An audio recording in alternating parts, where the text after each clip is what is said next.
हरे कृष्णा। सही भक्तों का स्वागत है आज की कृष्ण कथा क्लास में। हरे कृष्णा। तो पहले हम मंगलाचरण करते हैं।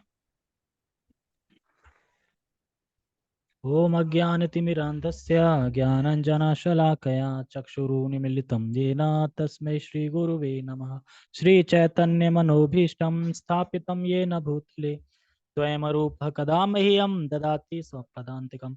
वन्देऽहं श्रीगुरो श्रीयुतापदकमलं श्रीगुरून् वैष्णवांश्च श्रीरूपं साग्रजातं सहगणरघुनाथान्वितं तं सजीवं साद्वैतं सावधूतं परिजनसहितं कृष्णचैतन्यदेवं श्री राधा कृष्ण पादान सह गण ललिता श्री विशाखांत विशांचा।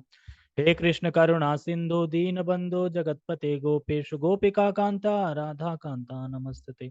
तप कांचन गौरांगी राधे वृंदावनेश्वरी वृषभानुसुते देवी प्रणमामि हरिप्रिये।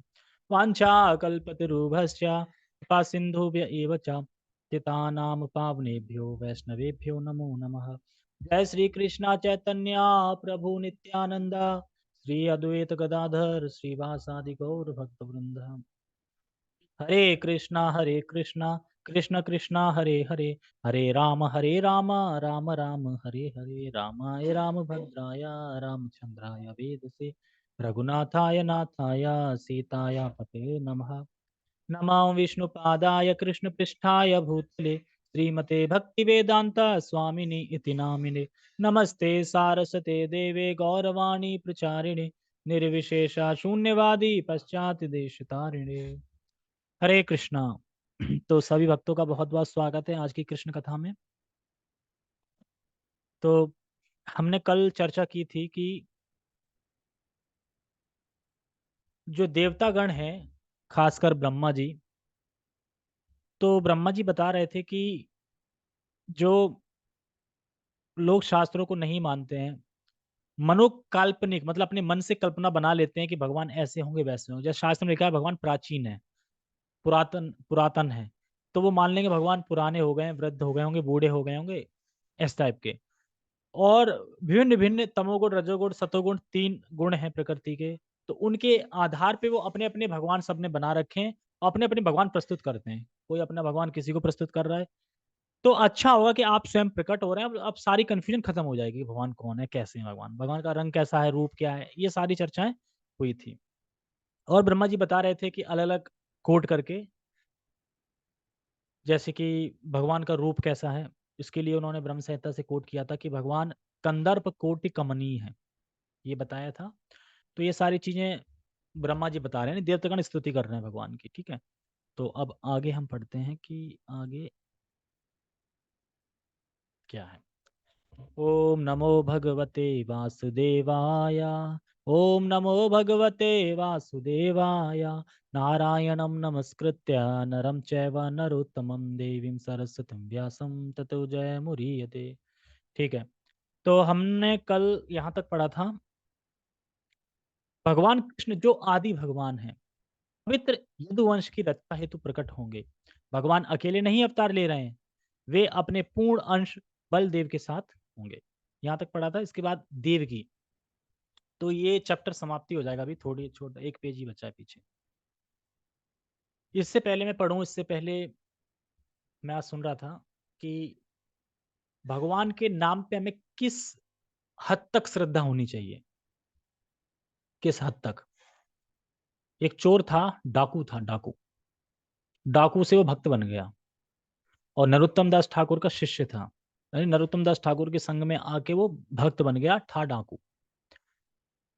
तो डाकू था, तो अब डाकू से भक्त बन गया। अब लोग उससे बहुत चिढ़ने लगे कि डाकू से भक्त बन गए। तो उसके बाद क्या है कि किसी व्यक्ति ने उसको किडनैप कर लिया, और किडनैप करके जेल पहुंचा दिया, क्योंकि डाकू था ना। अब डाकू के भक्त बन गया, लेकिन लोगों को पता ये डाकू था, ये नाम चढ़ रखा है, पुलिस ढूंढ रही है इसको। किडनैप करके जेल में डाल दिया उसको। अब जब ये बात उनके पिताजी को पता चली, जो डाकू उस भक्त बन गया था, और भक्त के पिता को पता चली, तो वो एक तांत्रिक के पास जाते हैं। तांत्रिक कैसे कि मेरा बेटा ऐसे ऐसे जेल में है, कुछ भी करो बस वो निकल जाए। पता नहीं कैसे रह रहा होगा, क्या वो लोग क्या षड्यंत्र, क्योंकि डाकू है, क्या पता मरवा मरूद है, कुछ कुछ भी हो सकता है जेल में। तो फिर क्या करें। तो वो कहता है ठीक है मैं जाता हूँ, मैं एक मंत्र देता हूँ, मैं करता हूँ कुछ, तो जाता है वहाँ पे। अब वो तो तांत्रिक था, पहुँच गया भक्त के वेश में। डाकू जो भक्त बन गया था वो जेल में था, लेकिन डाकू का जो पिता था वो कहता कि मेरा बेटा कैसे बाहर आएगा, मतलब वो जेल में है। भक्त नहीं, भक्त बन गया था, भक्त बन के तो किडनैप कर लिया फिर बाद में, क्योंकि नरोत्तम दास ठाकुर का शिष्य था। नरोत्तम दास ठाकुर जी आचार्य हैं अपने। तो उसके बाद उसके पिता ने, टेंशन हो रही मेरा पुत्र मतलब भक्त, अच्छा खासा भक्त बन गया था, अब तो जेल में है, पता नहीं क्या से क्या हो जाए, तो कैसे वापस आए। तो उसके पिता तांत्रिक के पास जाते हैं, तांत्रिक कहता है ठीक है मैं लेके आता हूँ। तांत्रिक भक्त का वेश बना के गया वैसे, और बोलता है देखो मुझे आपके पिता ने भेजा है, और तुम्हें कुछ भी ज़्यादा मेहनत करने की जरूरत नहीं है। ये मंत्र पढ़ो, तुम यहाँ से गायब होगे और अपने पिताजी के वहाँ सीधे प्रकट होगे। ये काली का मंत्र है। तो कहता नहीं, मैं काली का मंत्र नहीं ले सकता, क्योंकि मैंने कृष्ण का मंत्र ले रखा है। मेरे गुरु ने मुझे हरे कृष्ण महामंत्र दिया है, कृष्ण का मंत्र दिया, मैं उसके अलावा कुछ नहीं बोलूंगा। हालांकि काली जी पूजनीय है, ठीक है, लेकिन मैं सिर्फ कृष्ण चाहेंगे, मैं कृष्ण का ही नाम लूंगा। कृष्ण चाहेंगे तो मैं छूट जाऊंगा, कृष्ण नहीं चाहेंगे तो मैं नहीं छूटूंगा, लेकिन मैं कृष्ण के अलावा दूसरा नाम नहीं लूंगा। अब अपने आप को रख के सोचो, अगर जेल में हो, कोई बोले कि तुम छूट जाओगे, तो नहीं ले लेंगे तुरंत, तुरंत दो भाई, यहाँ से छोड़ना है। लेकिन वो नहीं।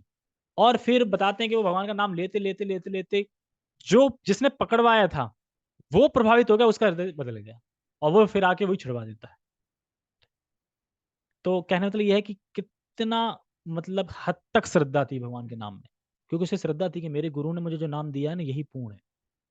तो ये होता है कि हम बस लेंगे तो कृष्ण का ही नाम लेंगे, क्योंकि कृष्ण ही हमारे एक भगवान हैं, हमारे पिता हैं। तो हम उन्हीं के आस में हैं, उन्हीं को सरेंडर हैं, वो जैसा करेंगे वैसा करेंगे। इधर उधर रास्ता और नहीं देखेंगे, नहीं तो फिर श्रद्धा खत्म हो जाएगी ना, क्योंकि तुम इसको भी देख रहे हो, इसका मतलब भगवान के नाम पे श्रद्धा नहीं है। तो ये मैं सुन रहा था आज, तो बहुत अच्छा लगा। ये हरि नाम के ऊपर ही है एक तरीके से, कि भगवान का नाम कितना पावरफुल होता है, कि उसका हृदय बदल दिया जो कि पकड़वाया था जिसने, और वापस छुड़वा दिया उसने। ठीक है, ठीक है। तो वही भगवान अब क्या कर रहे हैं, जन्म ले रहे हैं, क्योंकि भगवान के नाम और भगवान में कोई अंतर नहीं है। देवकी अपने भाई कंस से अत्यंत भयभीत थी, क्योंकि उसने उनके कई शिशु मार डाले थे। वे कृष्ण के विषय में अत्यंत चिंतित रहती थी। विष्णु पुराण में कहा गया है कि देवकी को सांत्वना प्रदान करने के लिए सभी देवता पत्नी पत्नियों सहित उनसे मिलते रहते, और प्रोत्साहित करते रहते कि वे डरे नहीं, कि उनके पुत्र को कंस मार देगा, क्योंकि देखो देवता को पता है कि भगवान है, और उल्टा भगवान इन सबको मारेंगे, तो तुम्हें टेंशन नहीं देते। लेकिन क्योंकि बात्सल है ना, माँ है ना, तो माँ को ये नहीं दिखता कि मेरा लड़का इतना शक्तिशाली होगा, कंस नहीं मार, वो तो जो है छोटा होगा। तो इसलिए बार बार मतलब कि प्रोत्साहन देने आते हैं ना, कि आप टेंशन मत लो, सब ठीक हो जाएगा, ऐसा कुछ नहीं होगा, इस तरीके से। वे डरे नहीं कि उनके पुत्र कंस मार देगा। उनके गर्भ में स्थित कृष्ण को न केवल संसार का भार कम करने, अपितु उन्हें यदुवंश के हित की रक्षा करने, और विशेष रूप से देवकी तथा वासुदेव की रक्षा करने के लिए प्रकट होना था। क्यों प्रकट होना था? संसार का भार भी कम करना था, क्योंकि पापी तापी बढ़ गए थे। और दूसरा, जो यदुवंश थे उनकी हित की रक्षा भी करनी थी, और खासकर देवकी तथा वासुदेव की भी रक्षा करनी थी, क्योंकि वो कष्ट में थे ना, तो उनकी भी रक्षा करनी थी। अरे, खत्म ही हो गया इतनी जल्दी। ऐसा माना जाता है कि कृष्ण को वासुदेव के मन से देवकी के मन में, और फिर वहां से उनके गर्भ में स्थानांतरित कर दिया गया था। अतः सभी देवताओं ने कृष्ण की माता देवकी की पूजा की। इस प्रकार भगवान के दिव्य रूप की पूजा करने के पश्चात ब्रह्मा तथा शिव जी को आगे करके सभी देवता अपने स्वर्गिक लोकों को चले गए। तो सारे देवता आए, भगवान की स्तुति करी, और फिर स्तुति करके वो चले गए। इस प्रकार लीला पुरुषोत्तम भगवान श्री कृष्ण के अंतर्गत देवताओं द्वारा गर्भस्थ भगवान कृष्ण की स्तुति नामक द्वितीय अध्याय का भक्ति वेदांत तात्पर्य हुआ। मैंने सोचा थोड़ा ज्यादा होगा, लेकिन ये तो बहुत जल्दी खत्म हो गया। ठीक है, हम तीसरा अध्याय पढ़ते हैं। हम तीसरा चैप्टर पढ़ते हैं। तीसरा चैप्टर का नाम है भगवान कृष्ण का जन्म। जन्म हो चुका था, अगस्त में हो चुका है। अब हम किस में करा रहे हैं? नवंबर, नवंबर चल रहा है ना, तो हम नवंबर में जन्म करा रहे हैं, नवंबर दिसंबर में। वैसे जन्माष्टमी पे भी हो गया था। भगवान कृष्ण का जन्म। भगवत गीता में भगवान कहते हैं कि उनका प्राकृत जन्म तथा कार्यकलाप सभी दिव्य हैं। श्लोक बताओ, पूरा, पूरा पढ़ के बताओ श्लोक।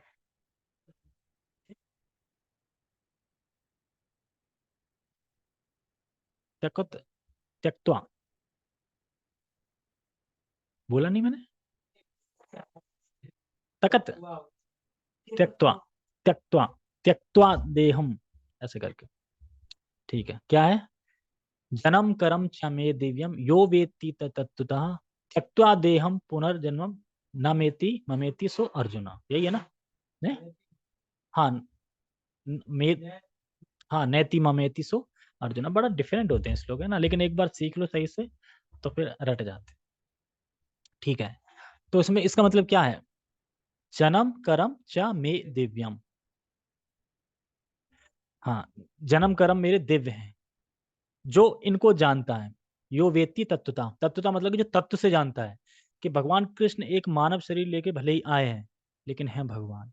और उनका शरीर और हमारा शरीर एक जैसा नहीं है, उनका सच्चित आनंद वपु है।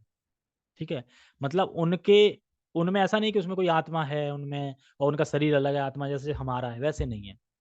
जो ये जानता है कि भगवान जो भी लीलाएं कर रहे हैं सब दिव्य हैं, ये हमारी तरह भौतिक नहीं है, जो ये जानता है, तो वो मरने के बाद फिर पुनर्जन्म नहीं होगा। तो ये अर्जुन को बोल रहे हैं। कहाँ जाने गए? हाँ, जाने नहीं है ना, अभी जान जाएंगे तो फिर जन्म नहीं होगा ना। भगवत गीता में भगवान कहते हैं कि उनका प्राकृतिक जन्म तथा कार्यकलाप सभी दिव्य हैं, और जो उन्हें ठीक से समझ लेता है वह तुरंत ही वैकुंठ जाने का भागी बन जाता है। तो कितना सरल है, बस इतना तत्व से जानना है। तत्व भी लिख दिया है, तत्व से जानता है जो। नहीं तो तुम करोगे ये कैसे भगवान है चोरी कर रहे हैं कपड़ों के, ये कैसे भगवान चोरी कर रहे हैं, ये कैसे भगवान है शिव की पूजा कर रहे हैं, यानी शिव बड़े हैं इसका मतलब, है ना? ये कैसे भगवान नारद जी के पैर धो रहे हैं? कहीं भी डाउट आ सकता है ना, कुछ भी डाउट। ये कुछ कुछ बोलते थे कि भगवान, कितना बड़ा युद्ध करवाया उन्होंने, वो तो भगवान थे ना, रोक सकते थे, रोक सकते नहीं थे। मतलब सुप्रीम लॉर्ड वही है, पत्ता पत्ता उनकी मर्जी से हिल रहा है, तो फिर युद्ध कराने की क्या जरूरत थी? सबके हृदय परिवर्तन कर देते ना, दुर्योधन का वो दे देता था हिस्सा। कोई बोल सकता है ना। तो वही है, क्योंकि हम समझ नहीं पा रहे, हम अपने हिसाब से सोच रहे हैं इसके। भगवान के जन्म कर्म सब दिव्य होते हैं, क्योंकि जिनको जाना था उन्हें मुक्ति भी तो करना था ना, जिनके पाप बहुत बढ़ गए थे उनको मुक्त करना था। तो ये सब चीजें तो विधान तो पहले से ही था ना, वो तो उसमें हस्तक्षेप नहीं करते ना भगवान। ऐसा तो नहीं है कि अपना ही बनाया रूल और फिर अपन ने तोड़ दिया। क्योंकि भक्त जो बोल देता है वो भगवान पूरा करते ही करते हैं, रूल है, ये नियम है। लेकिन अगर भक्त ने जो बोल दिया वो अगर नहीं हो रहा है, तो यानी ये नियम टूट रहा है, तो फिर देवता आ जाएंगे याद दिलाने के लिए, भगवान आप भूल गए, अरे नियम है ये, आपके भक्त ने जो प्रण ले लिया वो पूरा होगा, आप आपने लिया वो पूरा नहीं होगा, आपके भक्त ने लिया वो पूरा होगा। कौन सी कथा आती है? एक बताई थी ना मैंने बहुत पहले कथा, जिसमें कि कृष्ण भी वो ले लेते हैं प्रतिज्ञा। नहीं, ये तो भीष्म वाली है। एक कृष्ण प्रतिज्ञा ले लेते हैं कि, अब मुझे याद नहीं आ रहा। और उधर जो मरने वाला था ना, वो जाता है नारद जी के पास, नारद जी जाते हैं सुभद्रा के पास। ऐसे करके फिर सुभद्रा आती, सुभद्रा प्रतिज्ञा लेती, मैं तुम्हें मरने नहीं दूंगी, और कृष्ण कहते हैं मैं मार के रहूंगा। अब कर रहे बढ़ जाओ। अब जब सुभद्रा ने बोल दिया मैं मरने नहीं दूंगी, तो फिर अर्जुन बोल रहे मैं मरने, मैं खड़ा हूँ। अब अर्जुन और कृष्ण आ गए सामने सामने, अब उनमें युद्ध हो रहा है। ब्रह्मा जी आगे, क्या कर रहे हो? आपने क्या बोला था? भक्त जो मेरा बोल देता है ना वो पूरा होके रहता है, फिर आप क्यों लड़ रहे हो? और जो ब्राह्मण था ना, जिसकी वजह से, मतलब मुझे याद आ रहा है कि ब्राह्मण था जो गंगा नदी में कुछ अर्पण कर रहा, ऐसे कर रहा था, नहा रहा था, स्नान कर रहा था। तो वहां से ऊपर से देवता थे, तो देवता ने सुबह सुबह का टाइम था, पान चबा रहे थे, पता नहीं क्या थूक दिया, तो उनके हाथ में आ गया वो थूक। तो उसने श्राप दे दिया, कौन है मतलब, श्राप दे दिया, मैं श्राप नहीं दे दिया, मतलब वो कृष्ण के पास गए, कैसे से दिया, तो कृष्ण कहते कि मैं उसे छोड़ूंगा नहीं, जो भी है, मैं शपथ ले रहा हूँ, मैं उसका वध कर दूंगा सूर्य ढलने से पहले पहले, मतलब ऐसा करके कुछ लिया।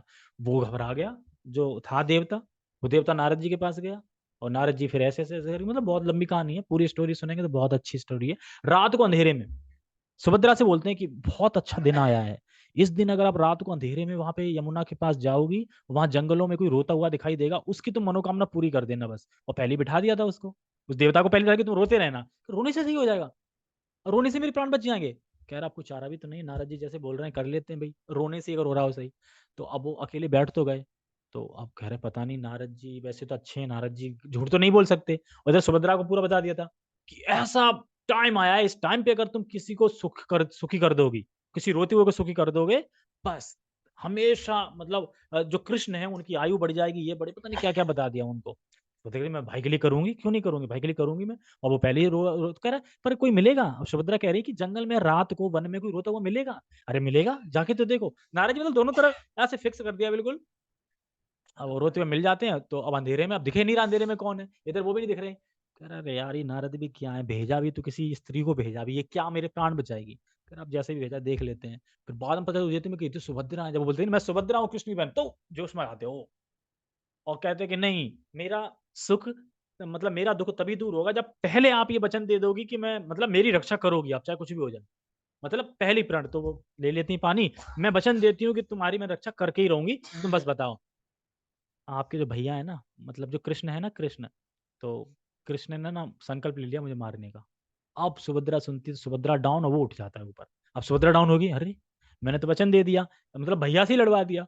और कृष्ण लेटर भेजते हैं बार बार नारद जी को लेके, बोल दो कि मेरे बीच में ना आए, पीछे हट जाएं। और भक्त बोलते हैं नहीं हटेंगे हम बीच में, पीछे ऐसा आमने सामने नारद जी लगे रहते हैं इधर उधर कराने। फिर उसके बाद युधिष्ठिर महाराज आते हैं, कुंती देवी आती है, सब आते हैं समझाने के लिए सुभद्रा अर्जुन को, अरे मान जाओ। उस मतलब मान जाओ देवता कृष्ण से तुम लड़ोगे, तुम भगवान से लड़ोगे कि नहीं, बता हम कुछ गलत कर रहे हैं, हमारे कोई दरबार में आया, उसने भीख मांगी है, तो ये तो धर्म है ना, मतलब बचाना, तो हम तो बचा रहे हैं, हम कहाँ गलत कर। तो कहने का मतलब तात्पर्य यही है मेरा, मैं इसलिए बता रहा हूँ कि ये जो भी लीला है, इनको हमें दिव्य, मतलब कि जन्म कर्म च में दिव्य, भगवान की जो भी लीलाएं होती हैं वो दिव्य होती हैं। हम उनमें डाउट कभी भी नहीं करना चाहिए। हम गलत हैं, हम देख नहीं पा रहे हैं इसलिए हम उसमें त्रुटि कर रहे हैं, तो यही फिर डाउट हो जाता है, डाउट से फिर पतन हो जाता है। तो ये नहीं करना, इसलिए भगवान कह रहे हैं कि अगर कि उनको समझ लेता है तो भागी बन जाता है वैकुंठ जाने का।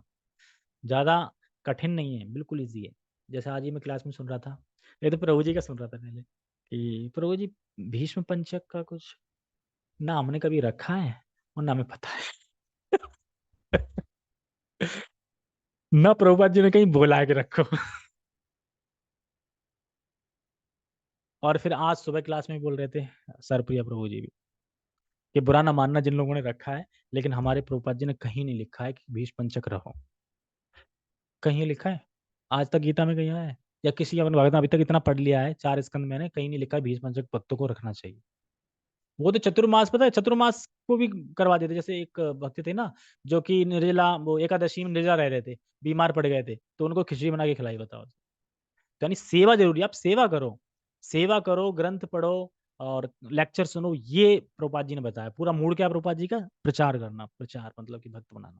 क्या मतलब ये है कि 16 माला का जप करना और 4 नियम का पालन करना, ये इससे आप धाम मतलब पहुंच जाओगे बस। अलग से ये एक जगह बोलती हूँ, अलग से तपस्या करने की जरूरत नहीं है। अरे भाई सुबह 4 बजे जगना ये तपस्या नहीं, कौन जग पा रहा है सुबह 4 बजे, किसी छोड़ के, सब तो नहीं जग पा रहे, तपस्या यही सबसे बड़ी तपस्या है। अब और तपस्या क्यों जोड़ना है, ये मैं नहीं कह रहा हूँ कि रखना गलत है, जिनके मतलब बॉडी में ताकत है वो रखें, आराम से रखें, कुछ ना कुछ फायदा होगी, होगी ही फायदा। लेकिन मतलब हमारे प्रभुपाद जी ने कहीं लिखा नहीं है कि आप रखो, रखना पड़ेगा। जैसे एकादशी का तो लिखा है गीता में कि एकादशी का व्रत रहना चाहिए, जन्माष्टमी पे रखना चाहिए, ये तो है तात्पर्य में, लेकिन भीष्म पंचक नहीं है। और हम रख पाएंगे क्या, सोच के देखो जरा। 5 दिन गाय की चीजें खानी है, गाय से बनी चीजें, एक दिन गोबर, एक दिन मूत्र, और एक दिन दूध, एक दिन दही, एक दिन वो चख लो, पानी पी लो, बस पानी पीते रहो, इस तरीके से। अब बता, एक एकादशी के बाद तो अगले दिन लगता है कवन नहीं मिलेगा, कवन नहीं मिलेगा, 5 दिन बिना अन्न के। हैं? हाँ नहीं, दूसरा तरीका भी है, लेकिन उसमें भी अन्न तो उसमें भी नहीं है ना, फ्रूट है उसमें। ठीक है, तो कहने का मतलब ये है कि हमें प्रभुपाद जी के मूड को समझना। हम जब गीता पढ़ते हैं, जैसे ये प्रभुपाद जी तात्पर्य पढ़ते हैं, तो इसमें हमें समझ में आ रहा है कि करना क्या है, भक्ति करनी है हमें। और भक्ति के लिए जैसे कि श्रील प्रभुपाद जी तो मांस भी बना के खिलाए थे। क्यों, ऐसा तो नहीं उन्हें मांस पसंद है, लेकिन उस चीज को देख के ना, मतलब लक्ष्य देखो ना, लक्ष्य क्या है, तो लक्ष्य को देखना चाहिए आगे। ठीक है, आगे बढ़ते हैं। तो वो शुद्ध हो गए। भगवान का प्राकृत या जन्म किसी सामान्य पुरुष का सा नहीं होता, जिसे विगत कर्मों के आधार पर भौतिक शरीर धारण करने के लिए बाध्य होना पड़ता। हमें बाध्य होना पड़ा है, हम अपनी मर्जी से जन्म नहीं ले लिया है, हमें आना पड़ा है, बाध्य किया, लो जन्म लेना पड़ेगा। इस तरीके से भगवान को सब कुछ करने चाहिए, वो अपनी मर्जी से आते हैं। देखो हम जो करते हैं वो कर्मों के हिसाब से होता है, भगवान जो करते हैं वो लीला होते हैं, क्योंकि वो फ्रीडम होके करते हैं। कोई बाध्यता नहीं है कहीं से कि करना पड़ेगा, ये उनकी मर्जी है तो करेंगे, नहीं मर्जी है तो नहीं करेंगे, तो वो लीला होती है। भगवान के प्राकृत की व्याख्या द्वितीय अध्याय में की गई है कि वे स्वेच्छा से प्रकट होते हैं। जब भगवान के अवतार लेने का समय निकट आ गया तो नक्षत्रगण अत्यंत शुभ हो गए। देखा है? और रोहिणी नक्षत्र भी जो फलित ज्योतिष के अनुसार शुभ माना जाता है, प्रबल था। यानी सारी चीज़ें अच्छी हो गई। जबकि अंधेरिया रात में आए थे ना, डार्क, लेकिन सबको रोहिणी नक्षत्र मतलब वो हो गया, प्रबल हो गया, और नक्षत्रगण थे वो सब शुभ हो गए। तो जब भगवान आते हैं तो सब कुछ शुभ हो जाता है। तो इसलिए भगवान कहते हैं ना कि जैसे कि उस टाइम पे हम पूजा नहीं करते हैं, जैसे किसी की डेथ हो जाए या कोई जन्म होता है। तो 1-2 दिन तक तो ठीक है, लेकिन उसके बाद देखो भगवान को किसी चीज़ का वो नहीं लग रहा है, सूतक या ग्रहण या कुछ नहीं लगता भगवान को, हमको लगता है। भगवान थोड़ी लगता है, तो भगवान की सेवा चलती है, भगवान की सेवा बंद नहीं होती। 24 घंटे या कुछ 48 घंटे बंद रहती है, फिर चलती है, और हरि नाम जप हमेशा चलता है, वो कभी बंद नहीं होता। रोहिणी ब्रह्मा के प्रत्यक्ष संचालन के अंतर्गत रोहिणी ब्रह्मा के प्रत्यक्ष संचालन के अंतर्गत माना जाता है। ज्योतिषी के अनुसार नक्षत्रों की उपयुक्त स्थिति के अतिरिक्त विभिन्न ग्रहों की भिन्न-भिन्न स्थितियों के कारण शुभ तथा अशुभ क्षण उपस्थित होते रहते हैं। तो शुभ अशुभ कैसे आते हैं? ये नक्षत्रों की वजह से। ये नक्षत्र शुभ चल रहे हैं, कभी अशुभ चल रहे हैं, इस तरीके से सब होता रहता है। कृष्ण के जन्म के समय सारे ग्रह स्वमेव इस तरह स्थित हो गए कि सब कुछ शुभ बन गया। अब देखो जब कृष्ण आते हैं तो सब कुछ शुभ बन गया, मतलब जो गलत था वो भी, मतलब जो अशुभ था वो भी शुभ हो गया। तो इसीलिए बताते हैं कि जो भक्त लोग हैं ज़्यादा वास्तु शास्त्र जो होता है ना कि इधर गेट नहीं होना चाहिए, उधर गेट नहीं होना चाहिए, ये सब ज़्यादा इतनी देखते क्योंकि हर गेट पे तो भगवान है, हर दीवार पे भगवान है, तो जब भगवान है वहाँ तो सब शुभ हो जाता है वहाँ पे, सब नक्षत्र वैसे शुभ हो जाते हैं। तो इसीलिए कुछ सोचने की ज़रूरत नहीं है, इस वाले पे भगवान का फ़ोटो, इस पे भी, इस पे भी, इस पे भी, चारों दिशा हो गए ना, अब सब शुभ हो गया तुम्हारे घर में चारों दिशा। कैसे भी कर लो। अगर फ़ोटो नहीं लगा सकते तो हरे कृष्ण महामंत्र चिपका दो सब जगह, चारों दीवार। शुभ उपस्थित रहते हैं। कृष्ण के जन्म के समय सारे ग्रह स्वमेव इस तरह स्थित हो गए कि सब कुछ शुभ बन गया। देख रहे हैं? भगवान तो ये है कि वो तो दिन को भी आगे-पीछे कर देते हैं। कहते हैं कि प्रभु जी ये तो अमावस्या को होता है। अरे अमावस्या में होता क्या है? एक लाइन में रहते हैं ना, अमावस्या में रहते हैं कि पूर्णिमा में रहते हैं, कब रहते हैं? सूर्य चंद्र एक सब एक लाइन में रहते हैं मतलब अमावस्या उसको बोलते हैं कि सूर्य चंद्र एक लाइन में, मतलब उसको अमावस्या बोलते हैं क्योंकि दिखते नहीं ना, एक लाइन में रहते हैं। तो ठीक है कर देता हूँ। मतलब जब सूर्य चंद्र एक लाइन में हो तो अमावस्या होती ना, ठीक है लो देखो, अच्छा अमावस्या हो गई आज, 1 दिन पहले ही। तो भगवान तो कुछ भी कर, जैसे कि वो मारा गया था ना महाभारत में, क्या नाम था? तो सूर्य अस्त कर दिया था और फिर निकाल दिया था। जयद्रथ, हाँ जयद्रथ। तो भगवान कुछ भी अब कोई बोल सकता है कि सामान्य मनुष्य थे भगवान? सामान्य मनुष्य जैसी लीला इसलिए कर रहे थे कि ताकि हम समझ सकें। जैसे कि हम भगवान की आँखों से देख नहीं सकते अभी, ठीक है? इसलिए भगवान विग्रह रूप में आते हैं ताकि हम उस विग्रह को देख सकें। उसको तो देख पा रहे हैं ना, लेकिन भगवान को देख पाएँगे? नहीं। इसलिए भगवान प्रकट होते हैं विग्रह रूप में कि ताकि हम उनकी सेवा कर पाएँ उसकी, क्योंकि और तो हम आँखों से देख ही नहीं पा रहे हैं, कैसे करें? उस समय पूर्व, पश्चिम, दक्षिण, उत्तर सभी दिशाओं में शांति और संपन्नता का वातावरण था। आकाश में शुभ नक्षत्र दिख रहे थे और पृथ्वी पर सभी नगरों तथा ग्रामों या गोचरों में तथा जन-जन के मन में सौभाग्य के लक्षण दृष्टिगोचर हो रहे थे। नदियाँ जल से पूर्ण होकर प्रवाहित हो रही थी और सरोवरों में सुंदर कमल खिले हुए थे। कमल नहीं देख पाया अभी तक खिलते हुए। देखे किसी ने रियल में कमल खिलता हुआ? हैं? कमल रखे हुए देख लिए पर खिले हुए नहीं देख लिए ना कि जो लगे हों खिले हों। कहाँ देखा था? मायापुर में? अच्छा वहाँ पे नाले वाले में लगे होंगे कहीं। वो गंदे पानी में रहते हैं और शुद्ध होते हैं, बताओ कितने। कमल खिले हुए थे, जंगल सुंदर पक्षियों मोरों से पूर्ण थे। ये देखो भगवान आने से देखो कितना कुछ सारा क्लियर है। जंगल के सारे पक्षी मधुर वाणी में गाने लगे और मयूर मयूरियों के साथ नाचने लगे। वायु अपने साथ विविध पुष्पों की सुगंध लेकर मंद मंद बहने लगी, जिसका सुखद स्पर्श मन को मोहने लगा। अब सोच के देखो कि हम एक जगह खड़े हैं, मतलब ऐसे वातावरण में खड़े हैं कि जिधर तालाब है, फूल बढ़िया खिल रहे हैं, और जो हवा आ रही है वो बड़ा पुष्प लेके सुगंधित हवा आ रही है। तो कहते हैं, यार आज कुछ अलग ही नहीं लग रहा है।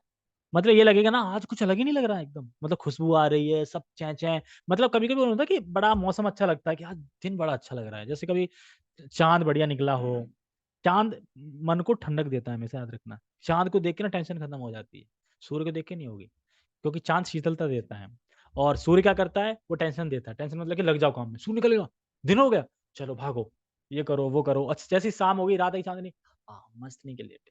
और है ना कि चाँदनी रात में कितना अच्छा लगता है ना, खेलते थे, खेलते थे, चाँद देखते तो चाँद क्लीन दिखाई देता था, तारे-वारे तो अच्छा लगता था ना। इस तरीके से तो चाँद शीतलता देता है। अग और क्या बोल रहे हैं, जिसका सुखद स्पर्श मन को मोहने लगा था। जो ब्राह्मण अग्नि में यज्ञ करने के अभ्यस्त थे, उन्हें आहुति के लिए अपने-अपने घर अत्यंत सुहावने लगने लगे। आसुरी राजाओं के उत्पातों के कारण ब्राह्मणों के घरों में हवन आदि यज्ञ लगभग बंद हो चुके थे, किंतु जब उन्हें शांतिपूर्वक यज्ञ आदि करने के अवसर प्राप्त हो रहे थे, यज्ञों पर प्रतिबंध लगने के कारण ब्राह्मण मनसा वाचा कर्मणा अत्यंत दुखी थे, किंतु कृष्ण के जन्म के समय उन सब के मन स्वमेव प्रसन्नता से पूर्ण हो गए, क्योंकि उन्हें आकाश में भगवान के जन्म लेने की घोषणा करने वाली दिव्यवाणी गुंजरित होती सुनाई दे रही थी।